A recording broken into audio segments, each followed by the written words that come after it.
তোমার তো এখন দুটো কাজ, মসজিদের ভিতরে শিবের লিঙ্গ আর গরুর মুতের উপকারিতা কি, তোমার তার কোনো কাজ নেই। কি বলছি বুঝতে পারছেন না?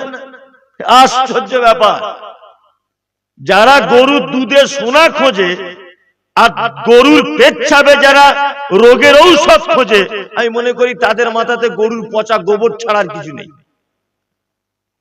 আর কাজ পেল না, বলছে মসজিদের ভিতরে শিবের লিঙ্গ। আমি শিবকে ধন্যবাদ জানাই, শিব তুই সত্যি অরিজিনাল। হ্যাঁ, তাহলে নরেন্দ্র মোদী বুঝলো না মসজিদ কত দামি জায়গা, অমিত বাবু জানতে পারলো না, হ্যাঁ, শুভেন্দু অধিকারী বুঝতে পারলো না মসজিদ কত দামি জায়গা, অন্তত তুই তো বুঝতে পেরেছিস পৃথিবীর কোন জায়গায় নিরাপদ নেই, নিরাপদ মসজিদে। তুই তো অন্তত প্রমাণ করলি এটা শিব। ওই জন্য তোর লিঙ্গ কোথাও পাওয়া যায় না, মসজিদের ভিতরে পাওয়া যায়। তার মানে তুই মাত্র সার্টিফিকেট দিতে পেরেছিস মসজিদই অরিজিনাল জায়গা। কি বলছি বুঝতে পারছেন না? তুই সার্টিফিকেট ভালো দিয়েছিস। যে কথা বলছিলাম সেটা হচ্ছে এই, এটা সেই ভারত যে ভারতের মাটিতে পৃথিবীর প্রথম মানব আদম আলাইহিস সালামের পদার্পণ হয়েছিল, অর্থাৎ এই দেশের মাটিতে। ভালো করে বুঝবেন, আদম আলাইহিস সালাম এক জায়গায়, হাওয়া এক জায়গাতে, দুজন দুই মাথা থেকে দোয়া করছেন। ভুল করেছেন, এখন কি করবেন? কোরআন পড়ার আগে কেন শয়তানের কাছ থেকে আল্লাহর দরবারে প্রার্থনা করতে হয় এইটা বলে বোঝাচ্ছি আপনাকে। কি দোয়া করছেন? রব্বানা যালামনা আনফুসানা ওয়া ইন লাম তাগফির লানা ওয়া তারহামনা লানাকুনান্না মিনাল খাসিরিন। আল্লাহ, জুলুম করেছি, অত্যাচার করেছি, ক্ষতিগ্রস্তদের অন্তর্ভুক্ত হয়ে আছি, মাফ করে দাও, রহম করো, দয়া করো। আল্লাহ খুব ভুল করেছে, জীবনে কোনোদিন করবো না। বারবার বারবার বারবার যখন দোয়া করছে, তখন কি আল্লাহ বলছে যা দুজনকে ক্ষমা করে দিলাম, তো দুজনকে ক্ষমা করে দিলাম, যা ক্ষমা করে দিলেন। এবার আদম আর হাওয়াকে আল্লাহ তাআলা ডাকলেন, ডেকে বলছে তোমাদের দুজনকে এবার পৃথিবী নামক একটা জায়গাতে পাঠাবো। কোথায়? পৃথিবী নামক একটা জায়গা। আদম আলাইহিস সালাম মন খুব খারাপ, যে একবার তো ইবলিস শয়তান জান্নাত থেকে বার করে দিল ফুসলে ফাসলে, তো মনে মনে ভাবছে যে পৃথিবীতে আবার আমাদের সঙ্গে কেউ থাকবে? আল্লাহ বলছে শয়তানও থাকবে। তখন আদম আলাইহিস সালাম মন খুব খারাপ, ইস, একবার জান্নাত থেকে বার করে দিল, আবার এই শয়তানটা আমাদের সাথে থাকবে। আল্লাহ এবার আদমের মনের ব্যাপারটা বুঝতে পেরে বলছেন, আদম আমি হাওয়াকে তোমাকে পৃথিবীতে পাঠাবো, তবে একটি জিনিস তোমাদেরকে সাথে দেব। সেটা কি? না, তোমাদের দুজনের কাছে একটি কিতাব দেব। এই কিতাব অনুযায়ী যদি তোমরা দুজন চলতে পারো, তাহলে শয়তান তোমাদের কোনো ক্ষতি করতে পারবে না। আদম আলাইহিস সালাম এটা বলার পরে শান্তি পেলেন মনের দিকে। শয়তান এখন ভাবছে মনে মনে, ও তাহলে কিতাব দেবে, আর ওই কিতাব অনুযায়ী ওরা দুজন চলবে, তোমার কিতাবের 12টা বাজাবে, কিতাব পরিবর্তন করে দেবো। ওই জন্য দেখবেন আদম থেকে নিয়ে ঈসা আলাইহিস সালাম পর্যন্ত পৃথিবীতে যত নবী এবং রাসূলের কাছে কিতাব এসেছে, প্রতিটি কিতাব শয়তান পরিবর্তন করে দিয়েছে মানুষের মাধ্যমে। তার একটা জ্বলন্ত প্রমাণ আপনাদেরকে দিই। ঈসা আলাইহিস সালামের কাছে একটা আসমানি কিতাব এসেছিল, তার নাম কি? ইনজিল। বর্তমান খ্রিস্টান ভাইয়েরা যে বাইবেলটি ব্যবহার করে ধর্মীয় গ্রন্থ হিসাবে, এই বাইবেলের ব্যাপারে তারা বলে এটা হচ্ছে সেই বাইবেল যেটা আমাদের নবী, আমাদের আল্লাহ যিশুর কাছে এসেছিল। কি বলছি বুঝতে পারছেন? আপনাকে একটা তথ্য পেশ করছি। পবিত্র আল কোরআন অবতীর্ণ হয়েছে আরবিতে, আর যিশু অর্থাৎ ঈসা আলাইহিস সালামের কাছে যে কিতাব এসেছিল ইনজিল, ওই কিতাবটা আরবি ভাষাতে আসেনি। ওই ভাষাটা অবতীর্ণ হয়েছিল ইয়ারমিক ভাষাতে, পরবর্তীতে ট্রান্সলেট করা হয়েছিল হিব্রু ভাষাতে। সারা পৃথিবীর কোন জাদুঘরে, সারা পৃথিবীর কোন ব্যক্তিত্ব সম্পূর্ণ মানুষের বাড়িতে কোন রকম ভাবে সংরক্ষিত নেই ইয়ারমিক ভাষার ওই ইনজিল। বর্তমান খ্রিস্টান ভাইরা যে বাইবেল ব্যবহার করে, এই বাইবেলটি খ্রিস্টান যাজকদের নিজস্ব তৈরি করা বাইবেল। এর সঙ্গে ঈসা আলাইহিস সালামের ইনজিলের কোনো সম্পর্ক নেই। এবার যে মজার ব্যাপারটা বলবো আর কি, এবারে শেষ নবী ঈসা আলাইহিস সালামের পরে কোন নবী এসেছেন? মুহাম্মদ সাল্লাল্লাহু আলাইহি ওয়াসাল্লাম। মুহাম্মদ সাল্লাল্লাহু আলাইহি ওয়াসাল্লামের কাছে কোন কিতাব এসেছে? আল কোরআন। শয়তান তখন ভাবছে যে খ্রিস্টানদের দিয়ে ইঞ্জিল পরিবর্তন করে বাইবেল করে দিয়েছি, তাহলে এবার আমার নবী তো মোহাম্মদ শেষ, আর তো নবী আসবে না, তাহলে এর কাছে যে কিতাবটা আসছে এটা একটু পরিবর্তন করে দিলে আমার শেষ। কি বলছি বুঝতে পারছেন না? আল্লাহ কোরআনে আয়াত অবতীর্ণ করলেন, ইন্না নাহনু নাযালনা যিকরা ওয়া ইন্না লাহু লাহাফিজুন। আমি যে কোরআন অবতীর্ণ করেছি এই কোরআন সংরক্ষণের দায়িত্ব আমি আল্লাহ নিজে হাতে নিলাম। শয়তান তখন দেখছে মহা বিপদ, আমি আল্লাহর তৈরি, মোহাম্মদ আল্লাহর তৈরি, কোরআন আল্লাহর কথা, জিবরিল আল্লাহর ফেরেশতা। এখন আল্লাহ যদি এক সংরক্ষণের দায়িত্ব নেয় তাহলে তো আর পরিবর্তন করা যাবে না। কোরআন পরিবর্তন করা গেছে? গেছে? যায়নি। তখন শয়তান ভাবছে এই বিধান যদি পরিবর্তন করতে না পারি তো অন্তত পক্ষে এইটা পড়া তো বন্ধ করতে হবে। কি করা যাবে না, শুভেন্দু অধিকারী পাছাতে লেগে একটু উস্কানি দিয়ে দিই যে মাদ্রাসায় সন্ত্রাস হয়, মাদ্রাসায় সন্ত্রাস হয়, আর দিলীপ বাবুকে একটু লাগিয়ে দিই, ওরা দুজন গটাপ করে বলবে ওই মাদ্রাসায় সন্ত্রাস হয়, তালা মেরে দাও। কি বলছি বুঝতে পারছেন না? এখন শয়তান দিলীপ বাবু আর অমিত বাবু, নরেন্দ্র মোদী বাবু আর আপনার শুভেন্দু বাবুর মাথাতে শয়তান একেবারে বারবার পেচ্ছাপ করছে আর বলছে মাদ্রাসা বন্ধ করতেই হবে, কারণ কোরআন পড়া থেকে মানুষকে দূরে সরাতে হবে। কি বলছি বুঝতে পারছেন না? আল্লাহু আকবার। আমি শুধু অবাক হচ্ছে একটা জিনিস, অবাক। আজকে শুভেন্দু বাবু একটা বক্তব্য রাখছেন সোশ্যাল মিডিয়াতে যে মাদ্রাসা মানে তো সন্ত্রাসবাদ হয়, ওই মানুষ খুন করে ট্রেনিং হয়, ওরা জঙ্গি। সারা পশ্চিম বাংলাতে যত সরকারি সিনিয়র জুনিয়র যত মাদ্রাসা আছে সমস্ত সরকারি মাদ্রাসায় আমার মনে হয় এটা তদন্ত করলে পাওয়া যাবে কোন মাদ্রাসায় 60%, কোন মাদ্রাসায় 70% হিন্দু শিক্ষক নিয়োগ করা হয়েছে। হয়েছে না? এখনকার সিনিয়র হাই মাদ্রাসাগুলোতে হিন্দু শিক্ষক আছে না নেই? আচ্ছা, তাহলে মুসলমানদের মাদ্রাসায় যদি সন্ত্রাস হয় নিশ্চয়ই ওই হিন্দু ভাইরা সন্ত্রাসবাদীদের শিক্ষক, তাই না? শিক্ষক হয়, শিক্ষক হবে না? শিক্ষক হবে। কাজ কিছু খুঁজে পায় না। বলছে পশ্চিম বাংলার হিন্দুরা সুরক্ষিত নেই। 1000 বছর সারা ভারতবর্ষে আমরা শাসন করেছি মুসলিমরা, তখন হিন্দুদের অসুবিধা হয়নি, নিরাপদে ছিল। তারপরে ব্রিটিশদের আমলে নিরাপদে ছিল, মোগলের আমলে নিরাপদে ছিল, আপনার শেরশাহর আমলে নিরাপদে ছিল, শাহজাহানের আমলে নিরাপদে ছিল, হুমায়ুনের আমলে মুসলিমরা হিন্দুরা নিরাপদে ছিল। শুধু হিন্দুরা নিরাপদে নেই নরেন্দ্র মোদীর সময়। কি বলছি বুঝতে পারছেন না? অথচ সারা ভারতবর্ষের ইতিহাসে ভারত স্বাধীনতার পর থেকে আজ পর্যন্ত একটা প্রধানমন্ত্রী মুসলিম হয়নি। হয়েছে?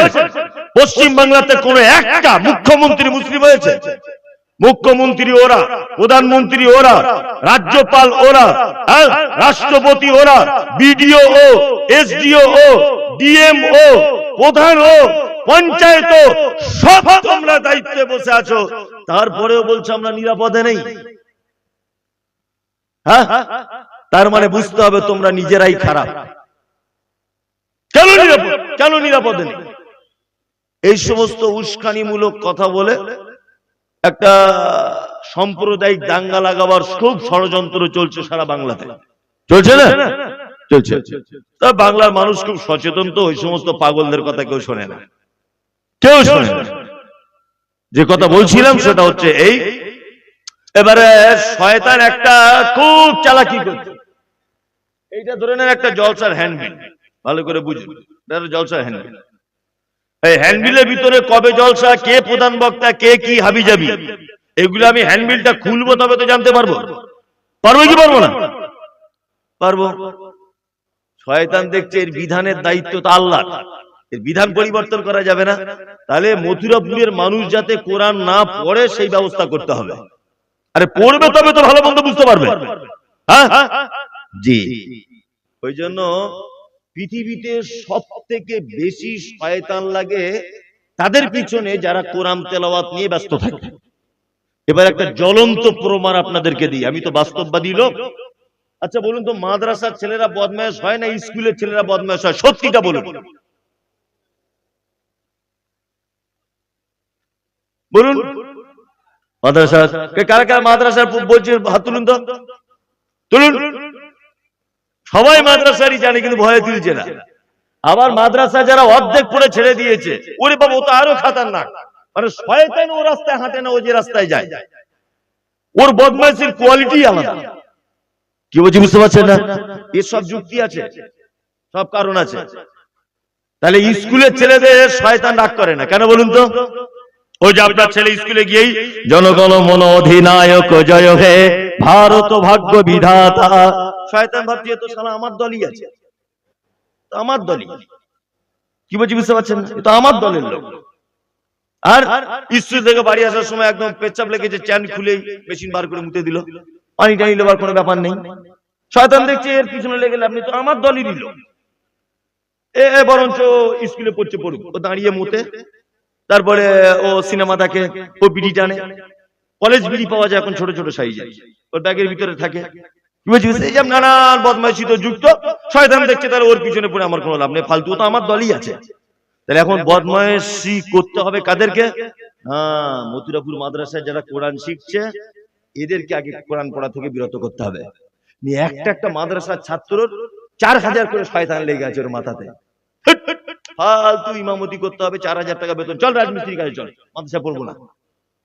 মানে ওর পিছনে শয়তান লেগেই আছে, শয়তান লেগেই আছে। শয়তান এত করে লেগেছে, এত করে লেগেছে, আল্লাহু আকবার। মানে ওদের কাছ থেকে পার হয়ে ওকে আলেম হওয়া বড় কঠিন। কঠিন না? কঠিন। আমার মনে হয় যত ছেলে মুর্শিদাবাদের মাটিতে মাদ্রাসায় পড়েছে, তত ছেলে যদি আলেম তৈরি হতো, একটা একটা পরিবারে মনে হয় 4-5টা হাফেজ মাওলানা পাওয়া যেত। যেত না? একটাও হতে পেরেছে? হতে পেরেছে বলুন? দেওবন্দ মাদ্রাসায় এখন আর 8500 ছাত্র। কত? 8500 ছাত্র। আচ্ছা বলুন, প্রতি বছরে যদি 8500 ছাত্র যদি হাফেজ মাওলানা হয়, তাহলে সারা ভারতবর্ষের এমনি লোককে দেখতে পাওয়া যাবে? যাবে বলুন? যাবে না? তার মানে 8500 খোঁজ নিয়ে দেখা যাবে বছর শেষে 500 ছেলে আলেম হচ্ছে, বাকি সব বেকার। তার মানে কি? শয়তান একেবারে ওদের চুলের শিরাতে শিরাতে ঢুকে গেছে। কোরআন পড়া থেকে সরাতেই হবে যে কোনো ভাবে। কি বললাম বুঝলেন? শয়তান যে কত দুশ্মন মানুষের। আল্লাহ। লালগড়ার একটা ছেলে আমাদের মাদ্রাসায় ভর্তি হয়েছে, ভর্তি হয়ে যেদিন থেকে হয়েছে, কি ব্যাপার, এ কি রোগ, শুধু ওর পেটে হাতি। শিক্ষকদেরকে বলছি এই ডাক্তারখানায় নিয়ে যাও, ডাক্তারখানায় নিয়ে যাচ্ছে। 3-4 দিন নিয়ে গেছে, ও 60। আচ্ছা আচ্ছা আচ্ছা দাদা, আমি তো মাদ্রাসায় পড়েছিলে, আমি যে কি চিজ ও তো চেনে না। ওকে বলছি চল গাড়ি তোর। আমার গাড়িতে তুললাম, আমার কোলে মাথা দিয়ে শুয়ে ওকে হসপিটালে ভর্তি করেছি। আর আল্লাহর কি নীলা খেলা, ওকে যে চিকিৎসা করছে মেয়েটা মুসলিম, বহরমপুরে বাড়ি। ওর নেম প্লেট থেকে বুঝতে পেরেছি মুসলিম ডাক্তার মহিলা। তো ওকে একটু একা পেয়ে জিজ্ঞেস করে বলছি, বোন ছেলেটাকে একটু ভালো করে চিকিৎসা করো। বলছি হুজুর আপনাকে আমি চিনি, আপনি মমতাজুল ইসলাম, আমার মা আপনার খুব বক্তব্য শোনে, ওই লজ্জায় কিছু বলতে পারছি না। আমি যা লজ্জা করে লাভ নেই বোন, তুমি ভালো করে ট্রিটমেন্ট করো, মাদ্রাসার ছাত্র, বাই চান্স কিছু হয়ে যাবে। তখন বলছে আমি 4-5 ঘন্টা সিলাইন চালাচ্ছি, আর নার্সিং হোমে এত ভালো চিকিৎসা হয় না, ওকে যে চিকিৎসা আমি করছি হসপিটালে। তারপরে 4 ঘন্টা পরে আমি গিয়েছি দেখতে, করছে এত কঠিন রোগ। আমি তখন বুঝতে পেরেছি আচ্ছা এ আসলে রোগ কিনা ধরার ব্যাপার আছে। মেয়েটাকে সাইডে ডেকে নিয়ে বলছি তোমাদের পুরাতন হোক নতুন হোক অপারেশনের যন্ত্রপাতি আছে? আছে হুজুর। এই বড় বড় ছুরি কাঁচি সেলাই করা যন্ত্রপাতি সবাই বাসুনের মতো একটা প্লেটে করে এনেছে, ওর সামনে রেখেছে।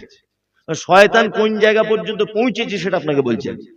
ও তখন আমাকে বলছে জি কি করবে এগুলো? আমি তোর ওপেন সার্জারি, বুক কেটে ঠ্যাং পর্যন্ত চিড়ে পেট কেটে দেখাবে ভিতরের মাল ঠিক আছে কিনা। তাছাড়া 3-4 দিন তো চিকিৎসা এখনো ভালো হয় না। তখন বলছে হুজুর একটা কথা বলবো। কি বল? বলছে আমার কিছু হয়নি, আমার মায়ের জন্য মন কেমন করছে। বলছি ওরে বাপ, দোষ তো তোর নয়, দোষ হচ্ছে শয়তানের। এ তোকে সিলাইন পর্যন্ত পৌঁছেছে কোরআন শিক্ষা থেকে তোকে দূরে রাখবে বলে। কি বলছি বুঝতে পারছেন? তার মানে স্কুলের পড়া ছেলের থেকে মাদ্রাসায় পড়া ছেলে বদমায়েশ হবার একটা কারণ হচ্ছে এই, ওই যে জনগণ মন অধিনায়ক জয় হয়ে ভারত ভাগ্য বিধাতা। শয়তান দেখছো তো আমাদের দলই, ওর পিছনে লেগে আমার লাভ নেই। বরঞ্চ আলহামদুলিল্লাহি রাব্বিল আলামিন আর রহমানির রহিম মালিক ইয়াউমিদ্দিন আল্লাহু লা ইলাহা ইল্লা হুয়াল হাইয়ুল কাইয়্যুম লা তাখুযুহু সিনাতুন ওয়া লা নাওম এইগুলো যারা করছে শয়তান দেখছে এদেরকে এর থেকে বিরত রাখতে হবে, কারণ এরা তেলাওয়াত করলেই স্রষ্টার সম্পর্কে জ্ঞান চলে আসবে, তখন আর আমার কলে সহজে পড়বে না। ওই জন্য সব থেকে বড় শত্রু হচ্ছে কোরআন তেলাওয়াতকারীর শয়তান। ওই জন্য আল্লাহ তাআলা বলেছেন, ফাইজা কারাতাল কোরআন ফাস্তাইদ বিল্লাহি মিনাশ শাইতানির রাজিম, তোমরা যখনই কোরআন তেলাওয়াত করবে শয়তানের কুমন্ত্রণা থেকে আমার কাছে একবার আশ্রয় চেয়ে নাও, তারপরে কোরআন মাজিদে হাত দাও। তবে শয়তান কিন্তু জয় হয়েছে বল খেলার মাঠে, ওরাই ফার্স্ট প্রাইজ পেয়েছে, পেয়েছে না? কোরআন পড়েন, কোরআন পড়েন, পড়েন। তবে কোরআন পড়ার অবশ্যই একটা সিজন আসছে সামনে, রমজান মাস, এটা সাংঘাতিক সিজন। আর ইমাম সাহেবের চাকরি টেকারই মুশকিল, আর ফতোয়া তো শেষ নাই। হুজুর দুপুর বেলাতে বইয়ের গায়ে হাত লেগে গেছে না, হবে হবে ফতোয়া শেষ নাই, থুতু গিলে নিয়েছি মৌলী সাহেব, হবে। অথচ 11 মাস ও ঘুরেছে, মুতে পানি লাইনি, হ্যাঁ, আর ও থুতু গিলে নিয়ে ফতোয়া জিজ্ঞেস করছে। এইসব ভণ্ডামি আসছে। আর কিছুদিন পরে জুতো চুরি, ইমাম সাহেবের সাথে ঝামেলা, ওকে ঘুমোতে দেবে না, ডিস্টার্ব করবে, কারো জুতো চুরি হয়ে যাবে, ইফতার নিয়ে মারামারি, তাই না? হবে কি হবে না? কোরআন পড়া নিয়ে মারামারি, এ সাংঘাতিক ব্যাপার। আল্লাহু আকবার। লাইলাতুল কদরে রাত জাগতে হবে। কি রাত জাগা? ইতিকাফে বসছে বিড়ি নিয়ে, আল্লাহর কসম করে বলছে কথা সত্য। ইতিকাফে বসছে 4-5 বান্ডিল বিড়ি নিয়ে। আমি ধরে ফেলে দিয়েছি বর্ধমানে একটা লোক, এই চাচা কি ব্যাপার? বলছে আমি তো ভিতরে খাই না, এই মশারি থেকে বার হয়ে বাইরে গিয়ে খাই। দেখুন অবস্থা, বিড়ি নিয়ে ইতিকাফে বসছে, যত মানে ভণ্ডামি আসছে। তবে এই আবেগে ভাসিয়ে দিলে চলবে না, আবেগে ভাসলে চলবে না। কোরআন তেলাওয়াত করুন, কি রমজান মাস, কি এমনি দিনে কোরআন তেলাওয়াত করুন। আল্লাহ, কোরআন তেলাওয়াতের ব্যাপারে হাদিসের ভিতরে বলা হচ্ছে যে একটা লোকের জাহান্নাম একেবারে সিলেক্ট হয়ে গেছে, জাহান্নামে যাবে, এই জাহান্নাম যাবে, এর আর বাঁচানোর কোনো রাস্তা নেই। অনেক সময় মানুষের ফাঁসি হয়ে গেলে তখন তার রাষ্ট্রপতির কাছে প্রাণ ভিক্ষা করার একটা অপশন থাকে কি থাকে না? থাকে, থাকে। যে লোকটা জাহান্নাম একেবারে ফয়সালা হয়ে গেছে, ওই লোকটার কাছে দুইটা আমল এসে বলবে। এক, ওই লোকটা যদি কোরআন তেলাওয়াতকারী হয়, তা কোরআন তেলাওয়াত নিজে এসে বলবে, আল্লাহ ও আমাকে তেলাওয়াত করেছিল, ও আমাকে তেলাওয়াত করেছিল, আমি ওকে জাহান্নাম থেকে বাঁচাবই বলে কোরআন তেলাওয়াত নিজে আল্লাহর সাথে তর্ক বিতর্কে লাগবে। যতক্ষণ পর্যন্ত এক পর্যায়ে ওই লোকটাকে জান্নাতে না দেওয়া হবে, কোরআন তেলাওয়াত তার পিছন থেকে হটবে না। কি বলছি বুঝতে পারছেন? আল্লাহ। দুই, নফল সিয়াম বা ফরজ সিয়াম তার যদি থাকে, সিয়াম ঢাল স্বরূপ দাঁড়িয়ে গিয়ে আল্লাহকে বলবে, আল্লাহ দিনের বেলা বৈধ স্বামী স্ত্রী মিলন ছিল, কিন্তু আমি ওকে করতে দিইনি। ও অনেক সময় মিথ্যা কথা বলতো, কিন্তু আমি 12 থেকে 14 ঘন্টা মিথ্যা থেকে আটকে রেখেছিলাম। কঠিন পিপাসায় কাতর হয়ে পড়েছিল, পাথর ভাঙা কাজ করে মাঠে, নাঙ্গল চালিয়ে কষ্ট হয়েছিল, পিপাসা পেয়েছিল, কিন্তু আমি তাকে পানি পান করা থেকে দূরে সরিয়েছি। আল্লাহ এটা যদি ও তোমার সন্তুষ্টির জন্যই করে, তাহলে আমি সিয়াম ভালো হয়ে বলছি ওকে জান্নাত দিয়ে দাও। তখন আল্লাহ সুবহানাহু ওয়া তাআলা বলবেন, আহারে বান্দা আমার জন্যই, হ্যাঁ ঠিক আছে তোকে জান্নাত দিয়ে দিলাম। কোরআন বেশি করে তেলাওয়াত করবে। চলুন আমি এবার যে সূরাটা বলছি ওটা বলে দিই। তাহলে আউযুবিল্লাহ বিসমিল্লাহ দিয়ে শুরু করতে হবে। আউযুবিল্লাহটা বললাম, বিসমিল্লাহটা আর বলা হবে না, আবার অন্য গ্রামে এলে বলবো। এবারে সূরাটা বলছি, আলিফ লাম মিম সাদ। কোরআনে 29টি সূরার ভিতরে এরকম শব্দগুলো আছে। কটি? কটি? 29টি। এক, আলিফ লাম রা, আলিফ লাম মিম, তাহা, ইয়াসিন, কফ, কাফ, আইন, সাদ, নুন, আলিফ লাম মিম, আলিফ লাম রা, এরকম শব্দগুলো নেই? আছে। ইয়াসিন, এগুলোকে আরবিতে বলা হয় হুরুফে মুকাত্তাআত, বাংলাতে বলা হয় বিচ্ছিন্ন অক্ষরমালা। আল্লাহু আ'লাম, আল্লাহ ভালো জানে। কি বললাম বুঝলেন? আমি মুমতাজুল ইসলাম এ ব্যাপারে জানি না, আল্লাহ নবী সাল্লাল্লাহু আলাইহি ওয়াসাল্লাম এ ব্যাপারে জানতেন না। আর সবথেকে আশ্চর্য ব্যাপার, সাহাবায়ে কেরামগণ আল্লাহর নবীকে এ ব্যাপারে কোনো প্রশ্নই করেননি। এত ভদ্রতা ছিল। আর আমাদের তো প্রশ্ন শেষ নেই। মানে পাঞ্জাবিওয়ালা লোক দেখলেই প্রশ্ন। নদিয়াতে একটা ছেলে প্রশ্ন করে আমাকে কাগজে লিখে দিয়ে বলছে, হুজুর আপনি তো বলেন কাঁধে দুটো ফেরেশতা থাকে, সব নাকি লিখে রাখে, আমার জানতে ইচ্ছা করছে তাদের খাতাগুলো কোথায় থাকে। আসলে এটা জেনে তোর বাপের কি? হ্যাঁ, এটা জেনে তোর লাভ কি? প্রশ্ন করছে এটা হবে কিনা, ওটা হবে কিনা, হাবি যাবি অনেক প্রশ্ন। একটা লোককে আমি আজ পর্যন্ত বক্তব্য জগতে 15 বছরের কাছাকাছি বক্তব্য রাখছি, আমি 15 বছরের কাছাকাছি, এই 15, 12, 14, 15 বছরের ভিতরে একটা লোককে দেখতে পেলাম না যে লোকটা আমি জলসা করতে এসেছি আমাকে এসে বলছে মমতাজুল বেটা বা মমতাজুল ভাই বা মমতাজুল চাচা বা মমতাজুল বন্ধু। আর তাহিয়াতটা আমার একবার হচ্ছে কি দেখো তো। আমি 2 রাকাত নামাজ পড়ছি, এই নামাজটা আল্লাহর নবীর পদ্ধতিতে হচ্ছে কি দেখো তো বেটা একটু। আল্লাহুম্মা বায়েত বাইনিটা আমি বলছি, দেখো তো বাপ আমার হচ্ছে কিনা। না, নিজে কি করে সংশোধন হব এই উদ্দেশ্যে নিয়ে যে একজন আলেমকে জিজ্ঞাসা করবে, এই সব কিছু নয়। ফেরেশতাদের খাতা কোথায় থাকে এটা জেনে তোমার বাপের কি? বদমাইশির জায়গা পাও না। তোমার মুখে দাড়ি নেই, তুমি এক প্রশ্ন কেন করছো না যে দাড়ি না রাখলে কি পাপ? তোমার বেটা গাঁটের নিচে কাপড় পরে, তুমি এই প্রশ্ন কেন করো না যে গাঁটের নিচে কাপড় পরা জায়েজ কি না জায়েজ? তোমার বেটা চুল কেটেছে হানি সিং এর মতো, তুমি প্রশ্ন করছো না এই চুল কাটা কোন হাদিসে আছে? তোমার বদমাইশি এটাই। আলেম ওলামাদের দাড়ি টুপিওয়ালাদের কি করে অপমান করা যায়, মানে আগে থেকে জেনে এসে আবার চিরকুটি দিয়ে জানছে, মানে ও পারে কিনা দেখি। তোমার মতো গোলাম হোসেন আমার টুপির তলাতে বসে আছে অনেক, তোমাকে আমি চিনি না, তুমি কোন উদ্দেশ্যে প্রশ্ন করো? সব ভণ্ডামি। নিজে কোনদিন ইমাম সাহেবকে গিয়ে বলে না মসজিদে যে আমি 2 রাকাত নামাজ পড়ছি, আল্লাহ নবীর মতো নামাজটা হচ্ছে কি দেখুন। এইসব ধান্দা নেই। সাহাবায়ে কেরামগণ আল্লাহ নবী সাল্লাল্লাহু আলাইহি ওয়াসাল্লামকে জিজ্ঞাসা করেনি, আর এই ব্যাপারগুলোতে আমার কথা বলার রাইট নেই। আল্লাহ তাআলা তারপরে বলছেন কিতাবুন উনজিলা ইলাইকা, কোরআন একটি কিতাব যা আপনার উপর অবতীর্ণ করা হয়েছে। ফালা ইয়াকুন ফি সাদরিকা হারাদুম মিনহু লিতুনজিরা বিহি ওয়া যিকরা লিল মুমিনিন। আর এই কোরআনের দাওয়াত দিতে গিয়ে যদি কোনো সমস্যার সম্মুখীন আপনি হন, তাহলে আপনার মনে যেন কোনো সংকীর্ণতা, ভয় ভীতি যেন কাজ না করে। তার মানে অত্র আয়াতে এটা বোঝা যাচ্ছে কোরআনের কথা দাওয়াত দিতে গেলেই ঝামেলা হবেই, বিতর্কে জড়িত হতে হবে, প্রশ্নের সম্মুখীন হতে হবে, এবং তখন আপনাকে ধৈর্য ধারণ করতে হবে। কি বলছি বুঝতে পারছেন?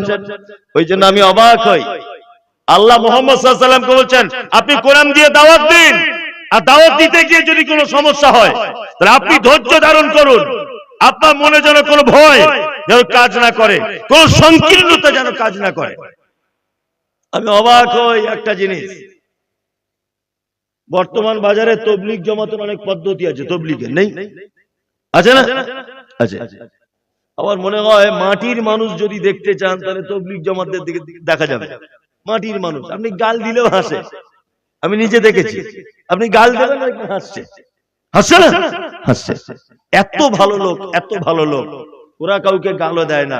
কত মসজিদে খবর পাওয়া যায় হাঁড়ি হোন্ডা নিয়ে ঢুকেছে, ছুঁড়ে ফেলে দিয়েছে, তবু বলছে ভাই নামাজ পড়ুন, ভাই নামাজ পড়ুন, ভাই নামাজ পড়ুন। এরকম করতে নেই মানুষের সাথে, এত ভদ্র ব্যবহার। কি বলছি বুঝতে পারছেন? আল্লাহু আকবার। আমি এতদিন ব্যাপারটা বুঝতে পারিনি যে এরা এত ভালো কেন, এরা এত দামি কেন, এদের রাগ নেই কেন, এটা আমি বুঝতে পারিনি। এখন বুঝতে পারছি এ তো মহাবিপদ, এ তো মহাবিপদ।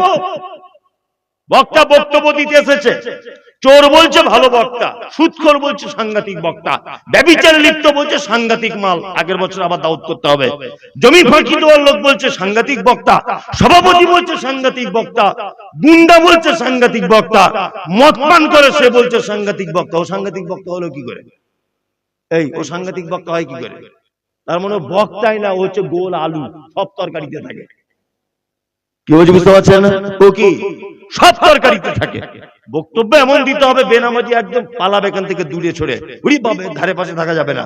সুদখোর সুরসুর করে কেটে পড়বে, গুণের জমি ফাঁকি দিয়েছে সুরসুর করে কেটে পড়বে, দাড়ি রাখেনি সুরসুর করে কেটে পড়বে। এ হচ্ছে অরিজিনাল কথা বলা বক্তা। কি বলছি বুঝতে পারছেন না? সবাই যখন বলছে ভালো, তার মানে বলতে হবে সঠিক কথা বলছে না। তবলিগ জামাতের লোক খুব ভালো, এসার নামাজ পড়ে বলছে ভাই আপনারা দিন ইমানের কথা হবে, সবাই বসে যাবেন। গোল হয়ে মানুষ বসে আছে, গোল হয়ে মানুষ বসে আছে। তবলিগ করছে কি দিয়ে? ছোট্ট একটি কিতাব বার করেছে পকেট থেকে, তার নাম ফাজাইল আমল। আর একটা পকেট থেকে আরেকজন বার করেছে, তার নাম মুনতাখাবে হাদিস। তা আমি তখন বলছি, আমি সাহেব একটু কোরআনের আয়াতের বাংলা অনুবাদ করে দিলে হতো না? তখন বলছে দিল্লি থেকে অনুমোদন নিতে হবে, দিল্লি থেকে পারমিশন ছাড়া আমরা কোরআন তেলাওয়াত করতে পারবো না, ফাজাইল আমল দিয়েই চলবে। তখন আমি বুঝতে পেরেছি ওই জন্য পৃথিবীর কেউ তোমাদের বিরোধিতা করে না, কারণ মুহাম্মদ সাল্লাল্লাহু আলাইহি ওয়াসাল্লামকে যে দাওয়াতের পদ্ধতি আল্লাহ তাআলা বলেছেন কোরআন দিয়ে দাওয়াত দিতে হবে, কোরআন দিয়ে দাওয়াত দিলেই সমস্যা হবে। তখন আপনাকে কি করতে হবে? আপনার মনে যেন কোনো ভয় সংকীর্ণতা যেন সৃষ্টি না হয়। তুমি তো ফাজাইল আমল দিয়ে তাবলীগ করছো, তোমার বিরুদ্ধে কেউ যাবে না, কেউ তোমার বিপক্ষে যাবে না। আশ্চর্য ব্যাপার, কোরআন এবং সহিহ হাদিসের ব্যাপারে কথা বললেই বিপর্যয় আসবে কি আসবে না? আসবে, আসবে। তার একটা জ্বলন্ত প্রমাণ, উপর বাংলার বিখ্যাত আলেম, ওনার নাম হচ্ছেন আব্দুর রাজ্জাক বিন ইউসুফ। নাম শুনেছেন? শুনেছেন? যেখানে বক্তব্য যাচ্ছে নয় পুলিশ আটকে দিচ্ছে, নয় জনগণ আটকে দিচ্ছে, নয় তার বাস দিয়ে হাতে মারছে, তার গাড়িতে ইট দিয়ে মারছে। দেখেছেন সোশ্যাল মিডিয়াতে? বাংলাদেশের প্রখ্যাত আলেম আব্দুর রাজ্জাক বিন ইউসুফ 500 কোটি টাকার মামলাতে ফেঁসেছেন। বাংলাদেশের প্রখ্যাত আলেম ডক্টর আসাদুল্লাহ গালিব হাফেজাহুল্লাহ, দীর্ঘদিন যাবত তিনি জেলখানার ভিতরে ছিলেন, কত কোটি টাকার মামলা খেটেছেন। বাংলাদেশের প্রখ্যাত আলেম মুজাফফর বিন মহসিন কতদিন যাবত তিনি জেলখানাতে বন্দী ছিলেন, আপনারা দেখতে পেয়েছেন। আচ্ছা, আপনারা দেখতে পেয়েছেন যে তাহিরি হুজুর কোনদিন জেলে গেছে? এনায়েতুল্লাহ আব্বাসী, কোন পীর সাহেব কোনদিন জেল কেটেছে ইসলামের কথা বলতে গিয়ে? দেখেছেন?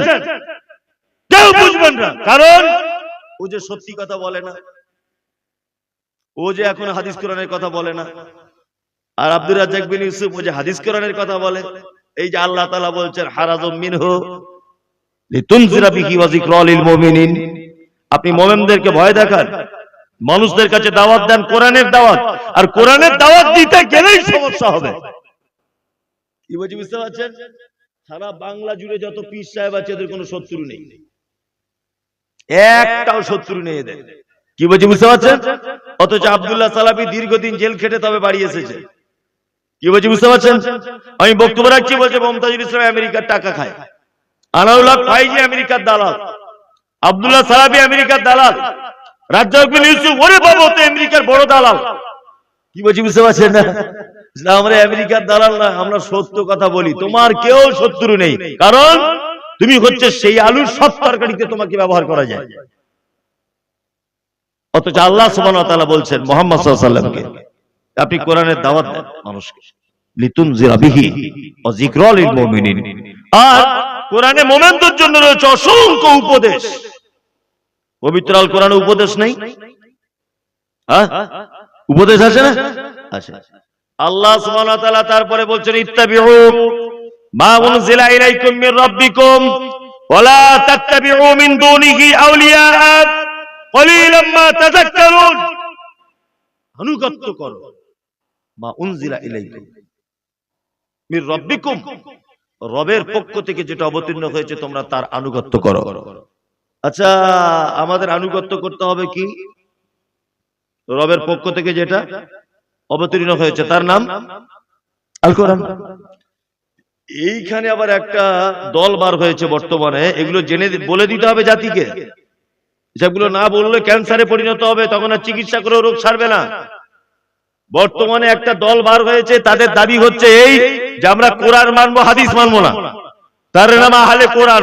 দেখতে পাচ্ছেন সোশ্যাল মিডিয়াতে আহলে কোরআন। এটা তো আহলে কোরআন নয়, আহলে শয়তান সব। যদি বলছেন কেন, তাদের একটা মাত্র দলিল পবিত্র আল কোরআনের আয়াত, এই আয়াতটা আল্লাহ তাআলা বলেছেন ইত্তাবিউ মা উনজিলা ইলাইকুম মির রাব্বিকুম, আমার রবের পক্ষ থেকে যেটা অবতীর্ণ হয়েছে তোমরা তার আনুগত্য করো। ওদের দলিল এটাই। এবার একটা কথা আমি বলছি, খুব মনোযোগ দিয়ে যুক্তিপূর্ণ কথা বোঝার চেষ্টা করুন। আমি একজন স্কুল টিচার, ফানসুর আমার ছাত্র, ধরে নেন ফানসুর ভাই আমার ছাত্র। আমি 2 মিনিটের জন্য ফানসুর ভাইকে তুমি বলে কথা বলে ব্যাপারটা বোঝাই। ফানসুরকে আমি বলছি তুমি তো আমার ছাত্র, তা তোমাকে লালগোলা আব্দুল্লাহ বলে একটা লোকের কাছে পাঠাবো, লোকটা খুব সম্ভ্রান্ত মানুষ, খুব উচ্চ শিক্ষিত মানুষ, 10 দিনের জন্য তোমার কাছে থাকতে হবে ওর কাছে তোমাকে। ফানসুর তুমি এক কাজ করবে, ও যা যা তোমাকে বলবে তুমি তাই তাই মতো করে চলবে। তাহলে আমি ফানসুরকে পাঠালাম কোথায়? লালগোলায় আব্দুল্লাহর কাছে। আর আমি ফানসুরে কে হচ্ছি? শিক্ষক। এবার ফানসুর আব্দুল্লাহর কাছে গেছে লালগোলাতে। আব্দুল্লাহ যাবার পরেই বলছে আমার মাথাটা একটু তেল লাগিয়ে দাও তো। ফানসুর তখন বলছে এটা তো বলা হয়নি আমাকে তেল লাগানোর কথা। বলছে আচ্ছা আচ্ছা ঠিক আছে, আমার মোটর সাইকেলটা একটু ভালো করে মুছে দাও। বলছে এটাও তো বলা হয়নি। আচ্ছা আমি ওকে বলেছি যা কিছু বলবে সমস্ত কথা অনুযায়ী চলবে। তার মানে আর তেল দেওয়াটা আলাদা করে বলা লাগে? লাগে? এখন যদি এখানে বলি যে সব লোক চোর, মাইকলা বাদ যাবে? ও চোর। সভাপতি বাদ যাবে? ও চোর। প্যান্ডেলওয়ালা বাদ যাবে? ও চোর। সমস্ত মানে বহু বচন শব্দ ব্যবহার করে দিয়েছি, তখন তো আর এই সাইকেল মোচাটা নাম ধরে বলে দেওয়া যায় না? যায়? যায় না? নিয়ে ফানসুর ওই আব্দুল্লাহর কথা দুটো একটা শুনছে, দুটো একটা শুনছে না। আচ্ছা বলুন, যদি ফানসুর আব্দুল্লাহকে যদি অপমান করে, তাহলে ও অরিজিনাল অপমান করলো কাকে? শিক্ষককে। শিক্ষককে করলো না? কারণ আমি তোকে পাঠিয়েছি ওর কাছে, ওকে মানা মানে আমার মান রক্ষা করা, তাই তো? যারা বলছে আহলে কোরআন, আল্লাহ তাআলা পবিত্র কোরআনের ভিতরে বলছেন কি, কুল ইন কুনতুম তুহিব্বুনাল্লাহ ফাত্তাবিউনি। সুবহানাল্লাহ। তোমরা যদি আমার ভালোবাসা যদি পেতে চাও, কে বলছে এটা? আল্লাহ। তোমরা যদি আমার ভালোবাসা যদি পেতে চাও ফাত্তাবিউনি, তাহলে মুহাম্মদ সাল্লাল্লাহু আলাইহি ওয়াসাল্লামের আনুগত্য করে চলো। কি বলছি বুঝতে পারছেন? তার মানে আল্লাহর ভালোবাসা পেতে গেলে কি করতে হবে? মুহাম্মদ সাল্লাল্লাহু আলাইহি ওয়াসাল্লামের আনুগত্য করে চলতে হবে। আল্লাহ আমাদেরকে পাঠাচ্ছেন, মুহাম্মদ যা বলে তোমরা সেই অনুযায়ী চলো, তাহলে আমাকে পেয়ে যাবে। তার মানে যারা বলছে আহলে কোরআন, এরা টিকে থাকতে পারবে? পারবে? পারবে না। আল্লাহু আকবার। এবারে আর একটা কথা বলি, কিছু মানুষ আছে তাদের দাবি হচ্ছে এই, আমরা কোরআন হাদিস মানবো, তার সাথে সাথে কিছু পীর ফকির এদেরকেও মানতে হবে। এদের একেবারে অপমান করা যাবে না। তাদের দাবি আছে না নেই? আর মানছেও তাই? মানছে না? মানছে। আল্লাহু আকবার। একদমই নয়। আল্লাহ তাআলা বলেছেন ওয়ালা তাত্তাবিউ মিন দুরিহি আউলিয়া, তোমরা আনুগত্য করো না ওলির বহুবচন আউলিয়া। আউলিয়াদের আনুগত্য করতে যেও না। বলুন তো দেখি, আল্লাহর ওলি হওয়া, আমরা বলি না আল্লাহর ওলি, আল্লাহর ওলি হওয়া এটা সহজ না কঠিন? খুব কঠিন না? খুব কঠিন। ও বলছে কঠিন, উনি বলছেন কঠিন, আরেকজন বলছে কঠিন। আসলে কঠিন নয়, আমাদেরকে কঠিন বোঝানো হয়েছে। কেমন করে বোঝানো হয়েছে? অমুক জায়গায় একটা আল্লাহর ওলি ছিল, 30 বছর বিয়ে করেনি, গোপগুলো বড় বড়, মাথায় উকুনে ভর্তি। কি বলছে বুঝতে পারছেন না? নদীর পাড়ে বসবাস করত, একটা ঠ্যাং গাছের উপরে বাঁধা থাকতো, এ আল্লাহর বড় ওলি। এইভাবে আমাদেরকে ভাবারও হয়েছে। ভাবানো হয়েছে না? ভাবানো হয়েছে। অমুক জায়গায় আল্লাহর ওলি ছিলেন, 3 বছর যাবার পানি খায় না, আল্লাহর ওলি। ভাবানো হয়েছে আমাদেরকে। অথচ পৃথিবীতে সব থেকে সহজ এবং তাড়াতাড়ি হওয়া যায় আল্লাহর ওলি, আল্লাহর বন্ধু। আত্মীয়তার সম্পর্ক ভালো রাখুন, যাকাত বুঝে দেন, টাইমে সালাত আদায় করুন, মাহে রমজানের সিয়াম পালন করুন, দান সাদকা করুন, আল্লাহর বিধান মতো চলুন, আপনি আল্লাহর বন্ধু। তার মানে আল্লাহর ওলি হতে গেলে আলাদা কোনো উপাধি, আলাদা কোনো স্কুলে গিয়ে সার্টিফিকেট নিতে হয় না, কোন স্কুলে সার্টিফিকেট নিতে হয় না। আল্লাহ সুবহানাহু ওয়া তাআলা বলছেন ওয়ালা তাত্তাবিউ মিন দুরিহি আউলিয়া কলিলাম মা তাযাক্কারুন। আর এই সব ব্যাপারগুলো অল্প সংখ্যক মানুষ বোঝে। আল্লাহু আকবার। যারা চলে যাবেন খুব তাড়াতাড়ি চলে যান, আপনি চলে গেলে আমার সুবিধা। আমিও চাইছি আপনি চলে যান, আমার তাড়াতাড়ি হবে। এখন আদায়ের কথা বললে আর 5 মিনিট লাগবে লোকগুলো পালাতে, না? আমি তো বুঝি, প্রতিদিন তো আমার এই কাজ। মানসুর ভাই বছরে একবার জলসা দিচ্ছে, আমার প্রতিদিন। সবাই জেনে গেছে লাস্ট বক্তা মমতাজুল ইসলাম আদায়ের কথা বলবে, একটা পিঁপড়ে পর্যন্ত থাকবে না, সব পালাবে। ওই জন্য যাই বলছি তবু লোকগুলো বসে আছে, আর 2-10 মিনিট বলি, তারপরে সব বাড়ি চলে যাবেন। একটা বাজলে ছেড়ে দেবো, 10 মিনিট আছে। যে কথা বলছিলাম সেটা হচ্ছে এই, আচ্ছা, আল্লাহর ওলি হতে গেলে যদি আলাদা কোনো সার্টিফিকেট ব্যবহার করতে হয়, তাহলে বলুন পৃথিবীর সব থেকে দামি মানুষ তার নাম কি? মুহাম্মদ সাল্লাল্লাহু আলাইহি ওয়াসাল্লাম। দুই, মুহাম্মদ সাল্লাল্লাহু আলাইহি ওয়াসাল্লাম বিয়ে করেছিলেন, বাচ্চা কাচ্চা ছিল, পরিষ্কার পরিচ্ছন্ন পছন্দ করতেন না নোংরা পছন্দ করতেন? মাথায় চুল কাটতেন, হাতের নখ কাটতেন তো? কাটতেন। আচ্ছা, দুই, হযরত মুহাম্মদ সাল্লাল্লাহু আলাইহি ওয়াসাল্লামের পরে সবথেকে সম্মানী মানুষ আবু বকর সিদ্দিক রাদিয়াল্লাহু তাআলা আনহু, তাই না? হযরত আবু বকর বিয়ে করেছিলেন, আয়েশা তার বেটি, তাই না? আল্লাহু আকবার। তারপরে দ্বিতীয় ভালো মানুষ ওমর রাদিয়াল্লাহু তাআলা আনহু। ওমর বিয়ে শাদী করেছিলেন, ওনার মেয়ের নাম হাফসা, আল্লাহ নবী সাল্লাল্লাহু আলাইহি ওয়াসাল্লাম জামাই ছিলেন, তাই না? এইবার আপনাদেরকে একটা কথা বলি, মুহাম্মদ সাল্লাল্লাহু আলাইহি ওয়াসাল্লাম পৃথিবীর সবথেকে দামি মানুষ, তিনি সাংসারিক জীবন যাপন করেছেন, বিয়ে শাদী করেছেন। আপনার একটা হাদিসে ছেঁড়া পাতাতে দেখাতে পারবেন যে আল্লাহ নবী সাল্লাল্লাহু আলাইহি ওয়াসাল্লাম জীবনে বিয়ে করেনি? বড় বড় কোপ ছিল, মাথায় উকুন, গায়ে গন্ধে ভর্তি, একটা ঠ্যাং গাছের উপরে বাঁধা থাকতো, এই সব সাহাবীদের জীবনী থেকে পাওয়া যায়? হ্যাঁ, পাওয়া যায় না। অথচ তারা বড় বড় আল্লাহর ওলি ছিল। কিন্তু বর্তমানে আল্লাহর ওলি, এক এক ওলির এক এক কেরামতি।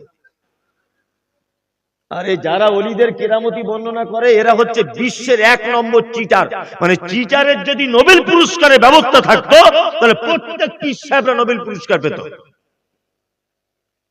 মানে চিটারির যদি নোবেল পুরস্কারের ব্যবস্থা থাকতো প্রত্যেক পীর সাহেবরা চিটারির নোবেল পুরস্কার পেয়ে যেত।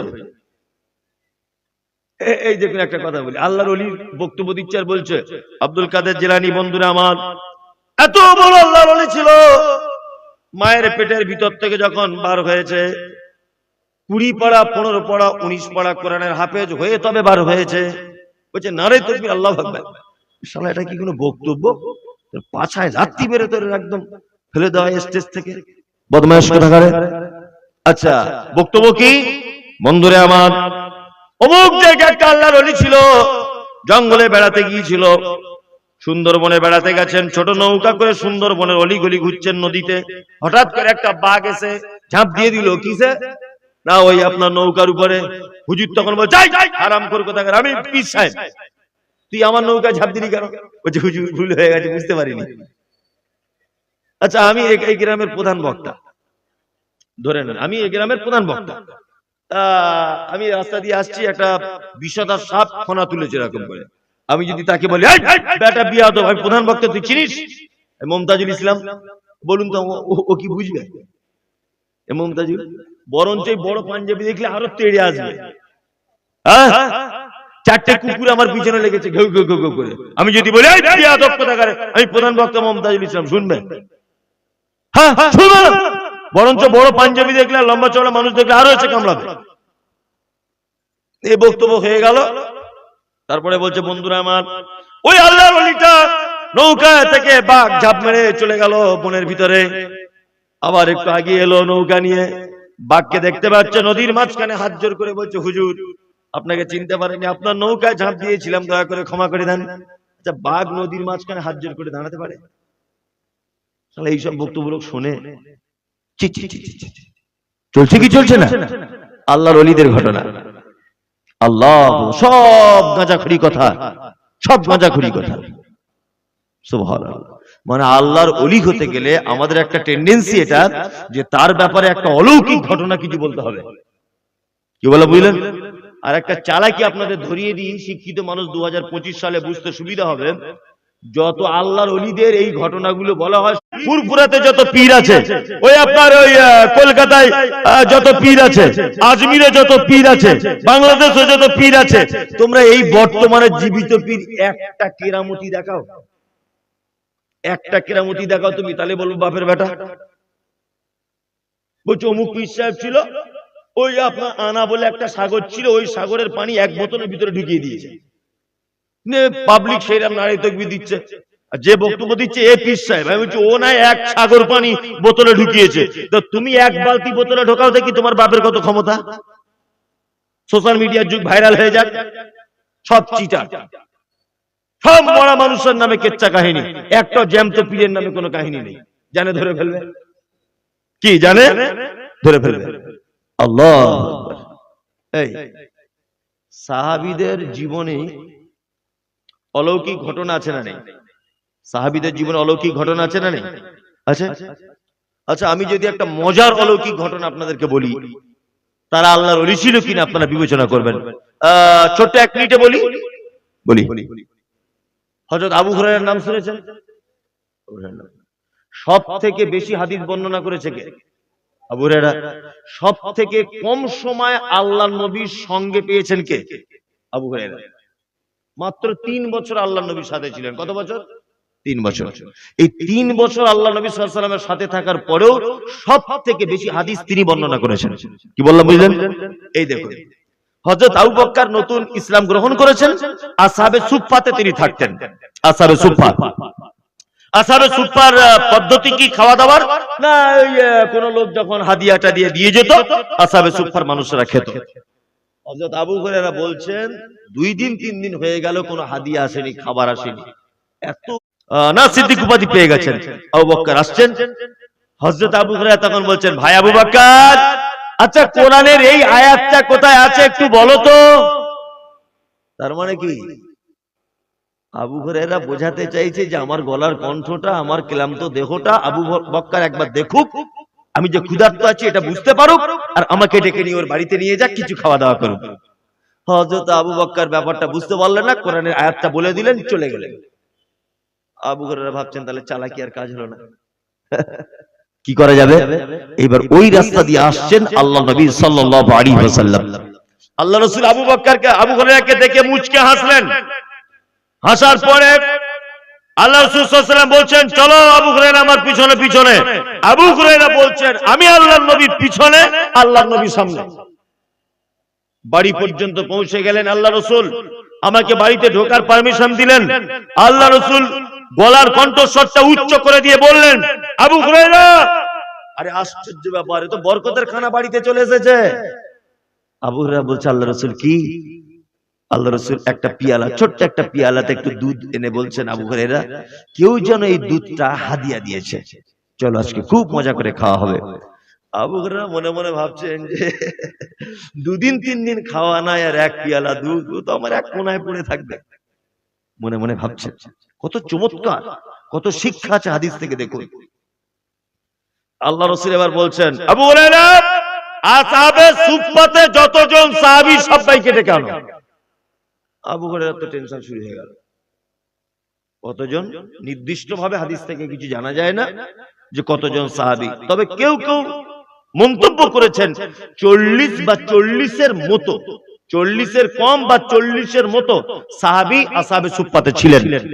আবু হুরায়রা নবীজি আদেশ করেছেন অমান্য করার জায়গা নেই, জায়গা আছে? নেই। আবু হুরায়রা চলে গেলেন, 40 জন সাহাবীকে ডেকে আনলেন আল্লাহ রাসূলের দরবারে।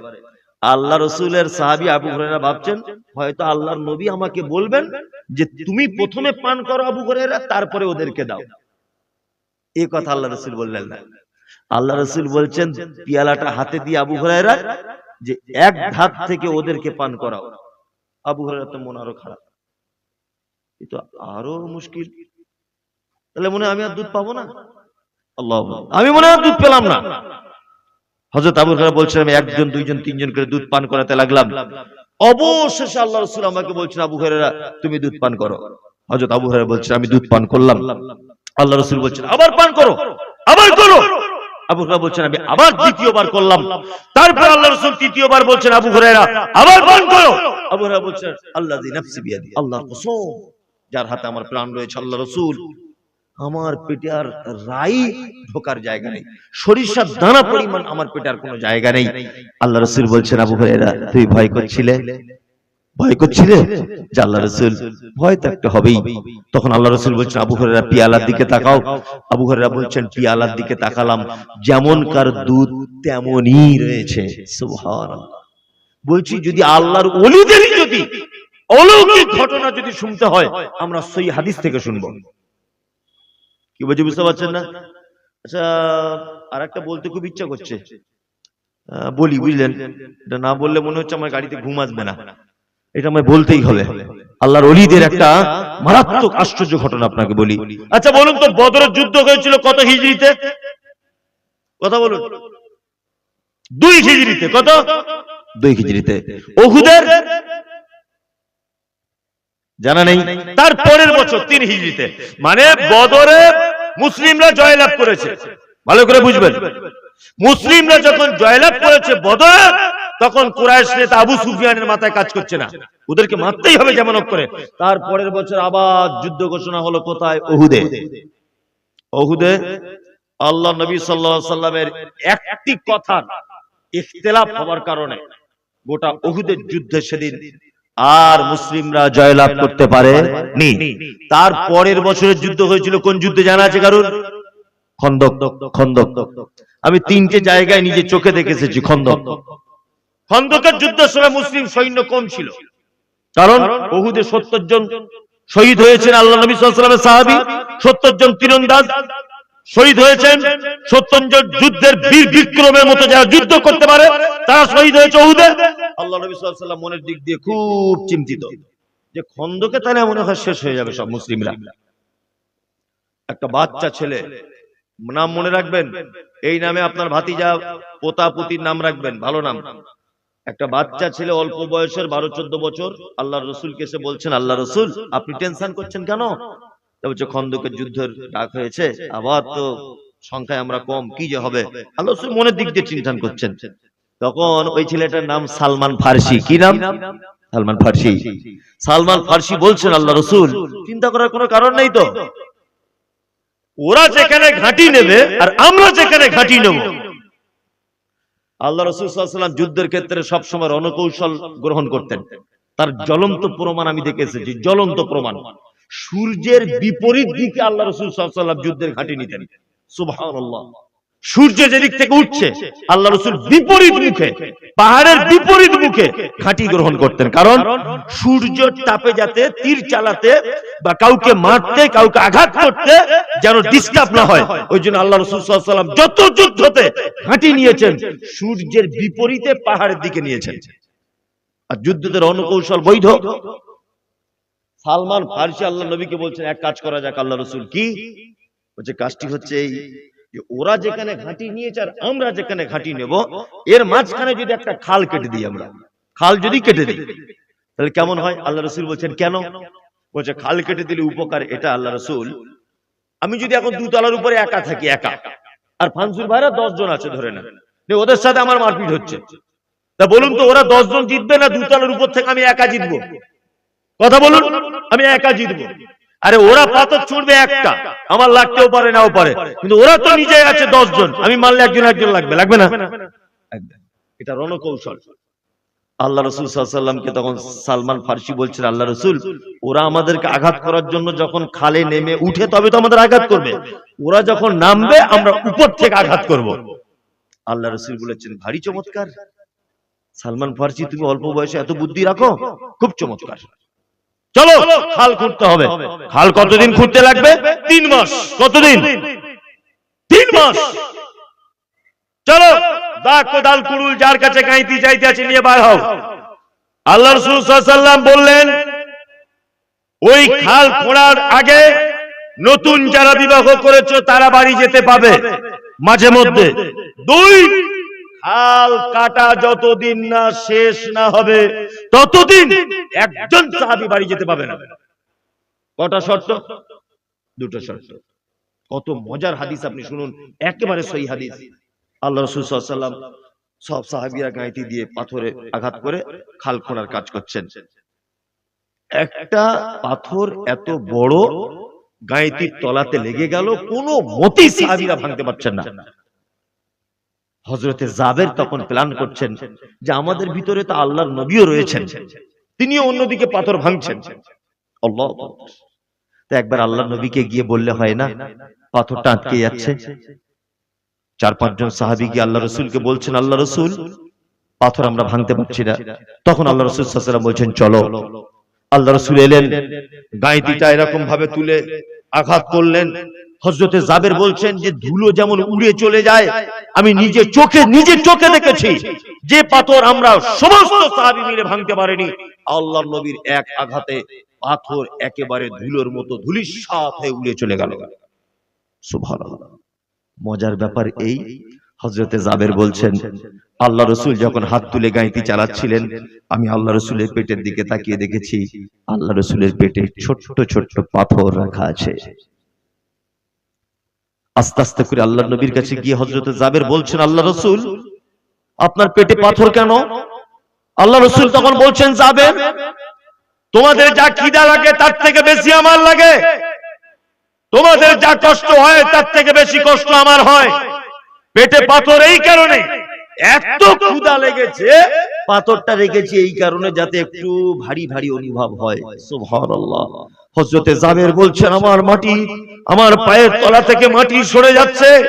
হযরতে জাবের বলছেন আমি আল্লাহ রাসূলকে বললাম, আল্লাহ রাসূল আপনি একবার আমাকে অনুমতি দেন, আমি বাড়িতে যাব, একবার আপনি আমাকে অনুমতি দেন। আল্লাহ রাসূল বলছেন জাবের যাও, বাড়িতে চলে যাও।